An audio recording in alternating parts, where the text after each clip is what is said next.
Bismillahirrahmanirrahim. Welcome to class 6 D1 Math 7th edition lecture number 11 with topic HCF and LCM. Today we will solve exercise 1B question number 6 and question number 10. Here we will discuss question number 6 and 10 but solve only question number 10 and 6 is for your homework task. So let's start question number 10, which is the LCM of 9 and 12 and n is 252. If n is odd, find all the possible values of n. Here given data is equal to LCM of 9, 12 and n is 252. यहाँ पे हमारे पास तीन number हैं 9, 12 and तीसरा number जो है वो यहाँ पे लिखा हुआ है n, अननोन की फॉर्म में, वेरिएबल की फॉर्म में। उनका एलसीएम हमें गिवन कर दिया गया है 252। हमने यहाँ पे n की पॉसिबल वैल्यूज़ फाइंड आउट करनी है where n is odd number. n जो है यहाँ तक गिवन कर दिया गया है कि वो एक ऑड नंबर है, इवन नहीं हो सकता, सिर्फ और सिर्फ ऑड नंबर है। अब यहाँ पे जो गिवन है वो है एलसीएम और वो है 252। दो नंबर तो हमारे पास जहाँ पे गिवन है, तीसरा नंबर हमने फाइंड आउट करना है। मैंने आप लोगों को पहले भी बताया था कि जो हमारे पास एलसीएम है यानी लीस्ट कॉमन मल्टीपल्स जो हम लेते हैं वो एक ऐसा नंबर होता है कि जिन नंबर्स का वो एलसीएम होता है वो नंबर्स जो हैं उस नंबर को कम्प्लीटली डिवाइड करते हैं। मीन अगर ये 9 और 12 के साथ तीसरे नंबर का जो मल्टीपल है, ये 9 भी इस नंबर को कम्प्लीटली डिवाइड करेगा, 12 भी इस नंबर को कम्प्लीटली डिवाइड करेगा। सो तीसरा नंबर भी जो यहाँ पे है वो भी इसका फैक्टर होगा, ठीक है, मीन कि उसको वो कम्प्लीटली डिवाइड करेगा। तीसरा नंबर इस n को हम तलाश करने के लिए हम सबसे पहले तो अपने जो भी नंबर है हमारे पास एलसीएम का 252, हम इसके पॉसिबल फैक्टर्स देख लेते हैं जो कि हमारे पास हैं, ताकि हम उनमें से जो ऑड नंबर्स होंगे उनको हम अपने फैक्टर्स में n की जगह हम रख के अपना वो गेस कर सकते हैं कि ऐसा कौन सा नंबर है जिसका एलसीएम हमारे पास 9 और 12 के साथ 252 आता है।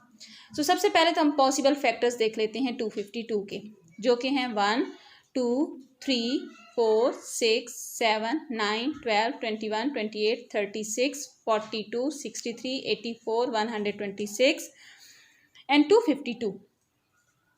अब सबसे पहले तो चूंकि हमारे पास जो n पॉसिबल नंबर है वो है ऑड नंबर्स में, तो हमने यहाँ पे सर्कल कर दिए जितने भी हमारे पास ऑड नंबर्स हैं 3, 7, 9, 21 एंड 63।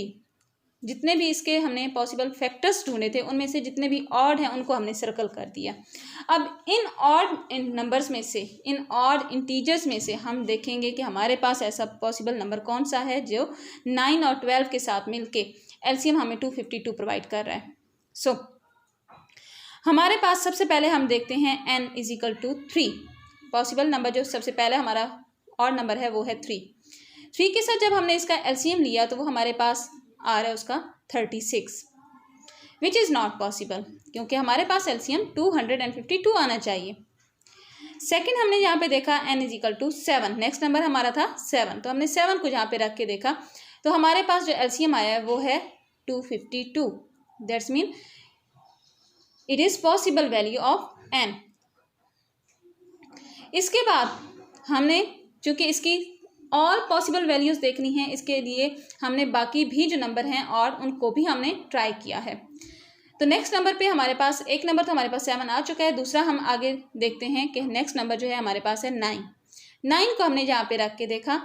इसका जब एलसीएम लिया तो वो भी हमारे पास 36 आया, विच इज़ नॉट पॉसिबल और इम्पॉसिबल। उसके बाद नेक्स्ट हमारे पास नंबर है 21 को मैंने यहाँ पे ट्राई किया, जिसका एलसीएम मैंने यहाँ पे लिया और एलसीएम हमारे पास आया 252, which is also possible.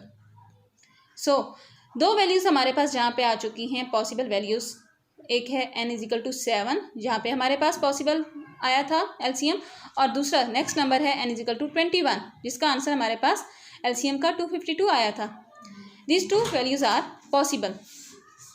Next इसी तरह से हम यहाँ पे 63 भी ट्राई करेंगे। जो नेक्स्ट हमारे पास लास्ट एक और इंटीजर बचा हुआ है 63, उसको भी हम यहाँ पे इसका एलसीएम लेके देखेंगे, वो पॉसिबल, उसका आंसर जो है वो 252 यहाँ पे नहीं आ रहा था, इसलिए मैंने यहाँ पे इसको फाइंड आउट नहीं किया। Hence possible values of n is equal to 7 and 21। अब जो पॉसिबल वैल्यूज़ हैं हमारे पास आ चुकी हैं, वो हैं दो वैल्यूज़, वो जो कि हैं 7 and 21। That's it. अब क्वेश्चन नंबर 6 जो है उसको मैं थोड़ा सा आप लोगों के लिए डिस्कस कर लेती हूँ। Find the smallest value of n such that the LCM of n and 15 is 45। जिस तरह से हमारे पास क्वेश्चन नंबर 10 में तीन वैल्यूज़ हैं 9, 12 एंड n, उसका हमें एलसीएम गिवन किया हुआ है। क्वेश्चन नंबर 6 में हमारे पास दो नंबर्स हैं जो कि हैं 15 और n, और उनका एलसीएम गिवन है 45। और यहाँ पे उन्होंने कोई ऐसी बात नहीं की कि जो n अननोन नंबर है वो हमारे पास ऑड है या इवन है, कोई भी वो हो सकता है। तो हम इसी क्वेश्चंस को देखते हुए, इसी तरह के क्वेश्चन को देखते हुए हम सबसे पहले जो हमारे पास एलसीएम आया था 45, उसके हम पॉसिबल जहाँ पे फैक्टर्स देख लेंगे, और जितने भी 45 के पॉसिबल फैक्टर्स होंगे उन सबको बारी बारी हम जहाँ पे उनका एलसीएम लेंगे 15 के साथ, जहाँ पे उसका आंसर हमारे पास 45 बनेगा, वही हमारे पास n की पॉसिबल वैल्यू होगी। That's it. Thank you.